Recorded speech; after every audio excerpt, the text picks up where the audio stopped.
श्री कृष्णा, राधे राधे। दोस्तों, अगर हर सुबह आपको ये 4 संकेत मिलते हैं तो आप समझ लें कि आपके घर में ईश्वर का वास हो चुका है।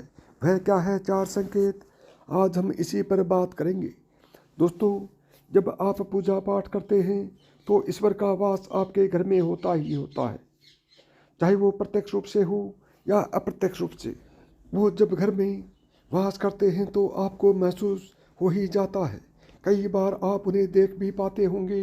कई बार ऐसा होता है कि भगवान तो आपके घर में वास करते हैं, लेकिन आपकी कुछ चीज़ों से लौट जाते हैं, आपके कुछ कर्मों से वो लौट जाते हैं। क्योंकि उस समय अक्सर लोग यह करते हैं, वो कभी पूजा पाठ करते हैं और फिर छोड़ देते हैं, फिर कुछ दिनों बाद पूजा करते हैं, उसे छोड़ देते हैं। तो ये सब सही नहीं होता। ईश्वर चले जाते हैं, यह आपको कभी नहीं करना चाहिए।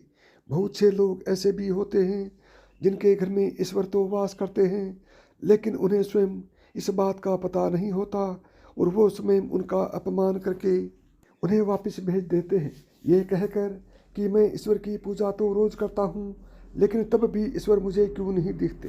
तो आपके ये सब करते आपके ईश्वर को रुष्ट कर देते हैं।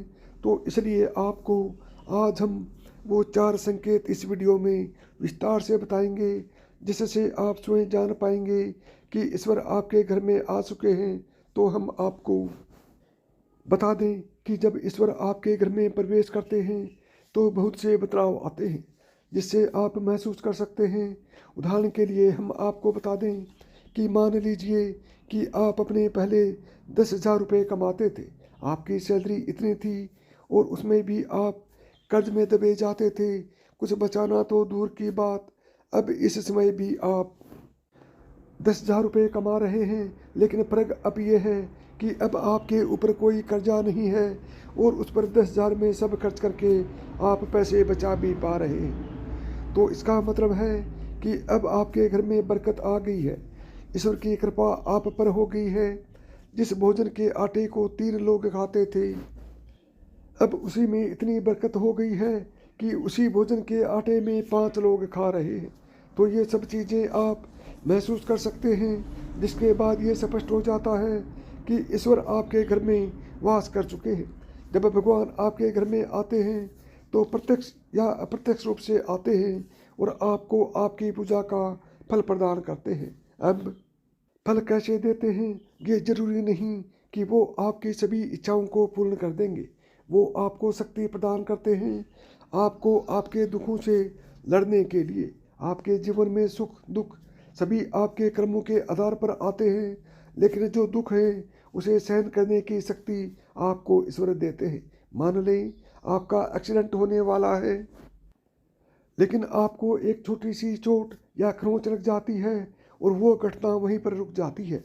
इतनी छोटी सी खरोंच पर तो इसका सही अर्थ ये है कि ईश्वर आपके साथ है, आपकी रक्षा कर रहे हैं। ठीक उसी प्रकार आप बहुत बड़े कष्ट से आप जूझ सकते थे, लेकिन वो आपको नहीं हुई, या आपका पड़ोसी दुख कष्ट में है लेकिन आप उससे बचे हुए हैं, आपके जीवन में वो नहीं है। जिसका अर्थ ये है कि ईश्वर आपके घर में है, आप पर कृपा कर रहे हैं।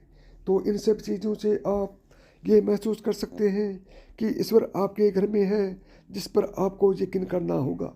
क्योंकि आपको बार बार संकेत नहीं मिलेगा, वो 1-2 बार ही मिलेगा, जिसे आपको ध्यान से समझना होगा और उसे समझकर ईश्वर की सेवा में और ज़्यादा लग जाना है।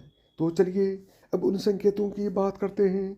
नंबर 1, जब आप सो रहे होते हैं और ब्रह्म मुहूर्त में उठ जाते हैं।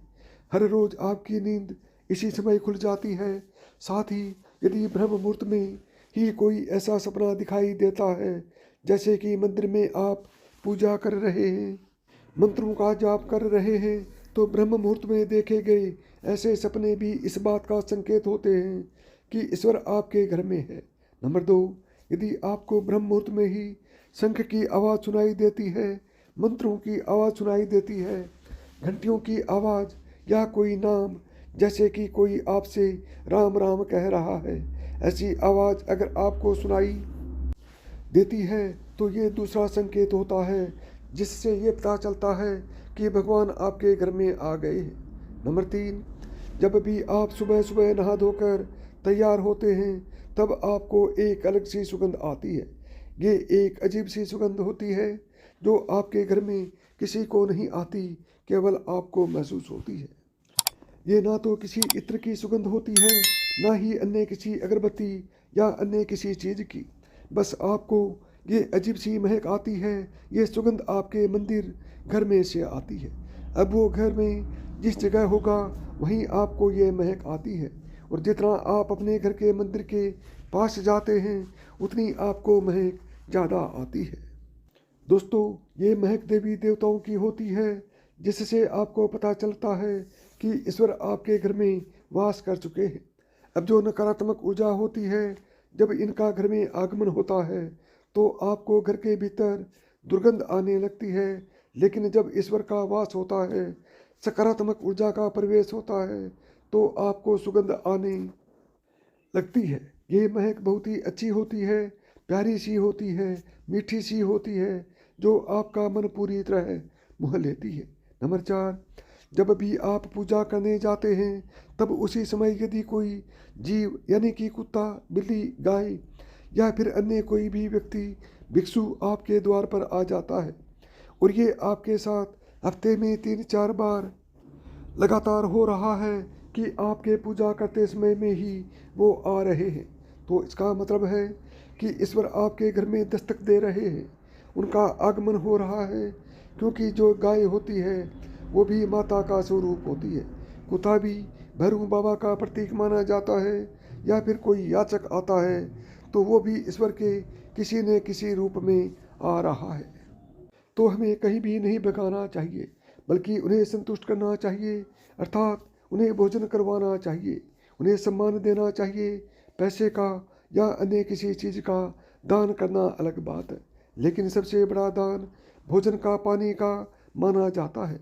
हमारे द्वार पर आए किसी को भी तृप्त करके भेजना चाहिए, उन्हें भोजन करवाना चाहिए, पानी देना सबसे बड़ी पुण्य की बात होती है। इन जीवों को या फिर याचकों को हमेशा संतुष्ट करना चाहिए, उन्हें भोजन कराना चाहिए। यह ध्यान देना कि जब आप बाहर किसी गाय को जाकर भोजन करवाते हैं तो रोटी खिलाते हैं, तो बेशक वो बहुत सारी गायें हों, उन्हें भोजन करवाना अच्छी बात है, आपको उन्हें कराना चाहिए। लेकिन यदि कोई एक भी आपके द्वार पर आती है और उसे आप अपने घर से भोजन खिलाकर भेजें, तो ये सभी गायों के खिलाने के बदले उस एक गाय को खिलाना सबसे बड़ा पुण्य होता है, क्योंकि आपने उस एक गाय को तृप्त कर दिया है। उस एक गाय को तृप्त करना बहुत अहम होता है, इसलिए आपके द्वार पर किसी को भी इस तरह तृप्त करना बहुत पुण्य की बात है, क्योंकि वो तृप्त प्राणी आपको भीतर से सच्ची दुआएं देता है, और वो दुआ बहुत प्रभावी होती है। तो बस आपको इन 4 संकेतों पर ध्यान देना है और पूजा पाठ अच्छे से करना है, ताकि ईश्वर सदैव आपके साथ आपके घर में वास कर सके। यदि आपको मेरी बताई हुई एक भी बात पसंद आई हो तो वीडियो को लाइक करें, ज़्यादा से ज़्यादा दोस्तों में शेयर करें, और यदि चैनल पर पहली बार आए हैं या चैनल को अभी तक सब्सक्राइब नहीं किया है तो चैनल को सब्सक्राइब करें, ऑल बटन को दबाएं, ताकि मेरे आने वाली प्रत्येक वीडियो का नोटिफिकेशन आपको सबसे पहले मिले।